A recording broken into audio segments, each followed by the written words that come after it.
আলোচনা বৈশাখ 1432 মে 2025। পরম পূজ্যপাদ আচার্যদেবের কাছে এসে এক দাদা নিবেদন করলেন, ছেলের বয়স প্রায় 10 বছর। ছেলেটি বড় চঞ্চল, কোনো কথা শোনে না। ছেলেটি বাবার পাশে বসে প্রণাম করে আচার্যদেবের দিকে তাকিয়েছিল।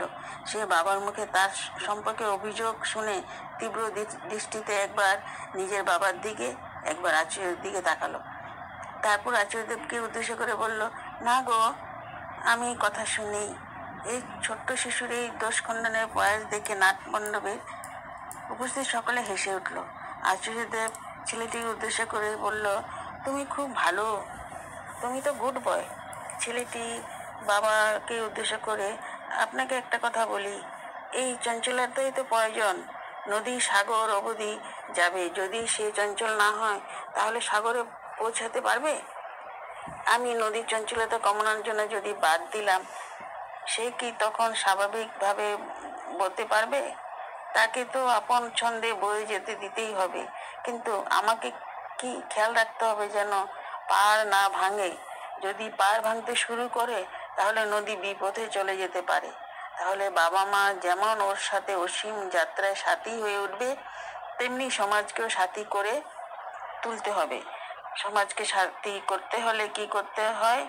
আমি যে মতামত, যে আদর্শে বিশ্বাসী, তা সমাজের উপর একটু একটু করে চাপিয়ে দিতে হয়। তাহলে সমাজ একদিন আমার প্রয়োজনে আমার পাশে এসে দাঁড়াবে, আমার হয়ে আমার প্রয়োজনে যুদ্ধ করবে। তার জন্য পথটা কি? পথ হলো সমাজের কাজ করা। ছোট থেকে ছেলেদের মধ্যে বাবা মা কেন্দ্রিক এই জগৎ, তার বাইরেও যে আরেকটা বৃহত্তর জগৎ আছে, তার সাথে পরিচয় করে তুলতে হয়। তোমরা এখন থেকে ওর জীবনের গণ্ডিটাকে যত বৃহৎ করবে, ও তত বড় হয়ে উঠবে। আর তা না করে যদি শুধু ঘর, বাবা মা, নিজের স্বার্থটাই জানাতে থাকো, ওর মনের গণ্ডি তত সংকীর্ণ হয়ে উঠবে। তখন কিন্তু ওর এই চঞ্চলতা ওর জীবনে অন্তরায় হয়ে দাঁড়াবে। তাই দুটো কাজ একসাথে করে যেতে হবে, জীবনের লক্ষ্য নির্ধারণ আর এই চঞ্চলতাকে সেই লক্ষ্য পূরণের পথে কাজে লাগানো। উক্ত দাদাটি ছেলেকে নিয়ে মনের তৈরি হওয়া দ্বিধাদ্বন্দ্বের সমাধান পেয়ে খুশি হলেন। প্রণাম করে তিনি ছেলেকে নিয়ে বিদায় নিলেন।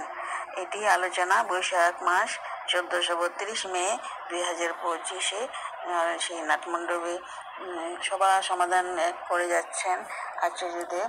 সেই এটা আমরা শুনতে পেলাম, তো আপনাদের সাথে আমি শেয়ার করলাম। আচার্যদেবের আলোচনা চৈত্র 1429 এপ্রিল 2023। তো এখানে এক মা সে পরম পূজ্যপাদকে জানালেন যে তাকে অযথা অপবাদ দেওয়া হচ্ছে, পরিবেশ থেকে বাধা পাচ্ছেন।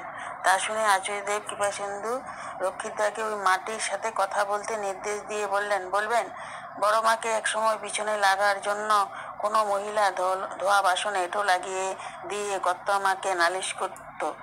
বড় বৌমা থালা বাসন ভালো করে মাজে না, এঁটো লেগে থাকে।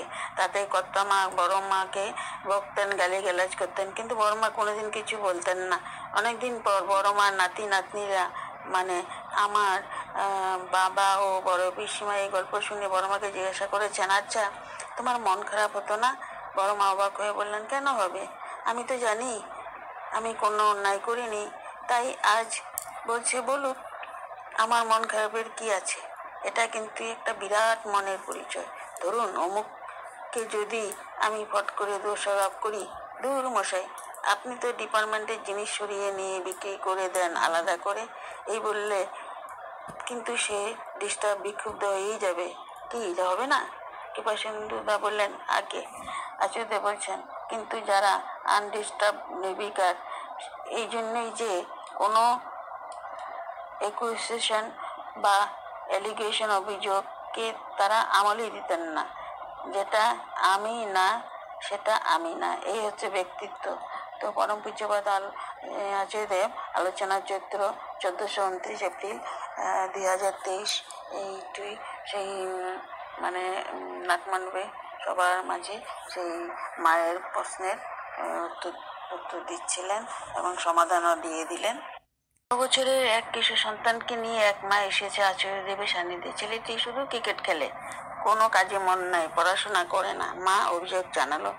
আচার্যদেব ছেলেটিকে বললেন, দেখ বাবা, এখন তো বাবা মা রয়েছে, খাওয়া পড়া চিন্তা করতে হচ্ছে না। বাবা মা তো চিরকাল থাকবে না। যখন তারা থাকবে না তখন কি খাবি ভেবে দেখেছিস? বাবা মা তো চিরকাল থাকবে না, ঠিক তো? তাহলে এখন থেকে ভাবতে হবে তখনকার অবস্থা কি হতে পারে। আচার্যদেব আমাদের দেশের কয়েকজন নামকরা ক্রিকেট প্লেয়ারদের উদাহরণ দিলেন। তাদেরকে কোনো বয়সে খেলা শুরু করেছে, বড় দলে খেলার সুযোগ পেয়ে পড়াশোনা ছেড়ে দিয়েছে। একজন প্লেয়ারের খবর জানালেন, তিনি পড়া খেলা দুই চালিয়ে গেছেন। যদি বড় দলে চান্স পেয়ে যাস তখন পড়াশোনা ছেড়ে দিতে পারিস। তুই কি চান্স পাবি?